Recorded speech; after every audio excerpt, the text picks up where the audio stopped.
Ô, Ricardo, a gente tem falado muito de apoios no segundo turno, né? Nós tivemos ontem os governadores reeleitos em primeiro turno, Ibanez Rocha aí do Distrito Federal, Ratinho Júnior do Paraná anunciando apoio ao presidente Jair Bolsonaro, e por outro lado tivemos Simone Tebet, terceira colocada no primeiro turno, anunciando apoio ao ex-presidente Lula. Bom, de maneira geral, o que dá para dizer dessas forças que aos poucos vão se acomodando em torno de um e de outro, e o que pode se esperar talvez a partir desse apoio, que aí sim é uma questão um pouco mais nacional, talvez, porque envolve uma ex-candidata à presidência, a Simone Tebet, em relação ao Lula?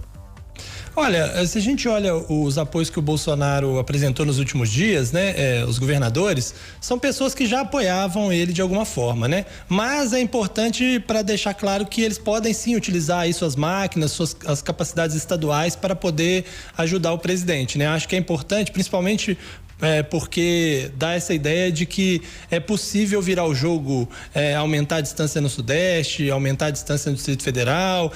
Então, nesse ponto é importante, embora os eleitores desses candidatos, em tese, em grande parte, já estavam com o Bolsonaro em muitos lugares, né?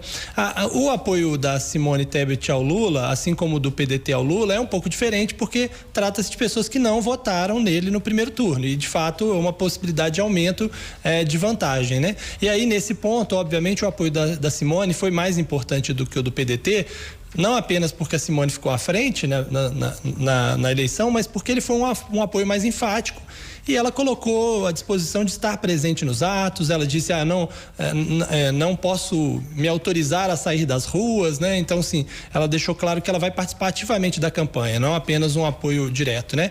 E com um discurso coerente com o que foi a sua campanha, né? Porque ela fez uma campanha bem mais crítica ao presidente Jair Bolsonaro do que ao ex-presidente Lula. Como o ex-presidente tem uma vantagem nas pesquisas, né? Ele precisa de menos votos para poder ganhar a eleição. Se ficar tudo no 0 a 0, para ele é mais positivo, né? Mas são estratégias realmente diferentes. Isso é uma coisa. Agora, me parece que, apesar de os apoios a Lula serem mais relevantes do ponto de vista de transferência de votos, o Bolsonaro aproveitou melhor esses apoios, né? Ele fez um em cada dia, sempre com a pessoa do lado dele, né? O Lula não conseguiu isso com o PDT, porque o Ciro não queria, não fez com a Simone ainda, né? Porque ela preferiu fazer o primeiro aceno longe dele. Então, acho que, assim, apesar dos apoios do Lula representarem mais, o Bolsonaro aproveitou melhor esses primeiros dias de segundo turno. Ô, Ricardo, em relação a mais uma pesquisa que foi divulgada, a IPEC. Pois é, ontem saiu uma pesquisa IPEC, né? O Lula com 51, Bolsonaro com 43, né? Nos válidos dá mais ou menos 55 a 45, são 10 pontos de vantagem. E, obviamente, as pessoas primeiro, antes de qualquer coisa, pensam, poxa, será que eu posso confiar na pesquisa depois do que vimos no primeiro turno? E aí temos algumas coisas que devem ser consideradas, né? Primeiro, em favor da pesquisa, o fato de que em 2018 também houve alguma divergência no primeiro turno, apesar de ter mostrado uma tendência, ela não mostrou o resultado correto. E no segundo turno as pesquisas acertaram em cheio, porque há menos variáveis no segundo turno. Você só tem 2 candidatos, não tem a coisa de transferência de voto de última hora, nem nada do tipo. Então, em 2018, as pesquisas que erraram no primeiro turno acertaram em cheio no segundo turno. Isso é um ponto favorável à questão das pesquisas. Outra coisa é que, no primeiro turno, os dados do Lula foram acertados pela pesquisa.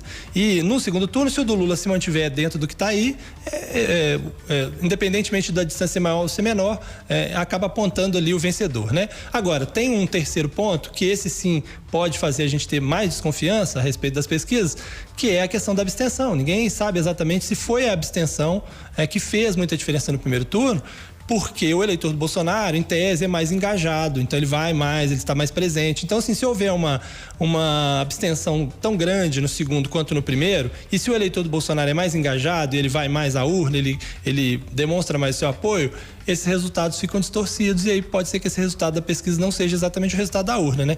Infelizmente, a gente só vai saber isso no dia da eleição, né? Antes disso, não tem como saber. Mas é um parâmetro, mais um parâmetro para as pessoas, acreditando ou não, terem uma noção. Bom, a distância está X, talvez ela seja um pouco menor, talvez esteja no empate técnico, mas, assim, é pelo menos um parâmetro para a gente ter uma ideia de como anda o quadro, né? É isso aí. A pesquisa IPEC ouviu 2.000 pessoas entre os dias 3 e 5 de outubro em 129 municípios brasileiros, com margem de erro de 2 pontos percentuais para mais ou para menos e um nível de confiança de 95%. Essa pesquisa foi registrada no TSE com o código BR 02736/2022.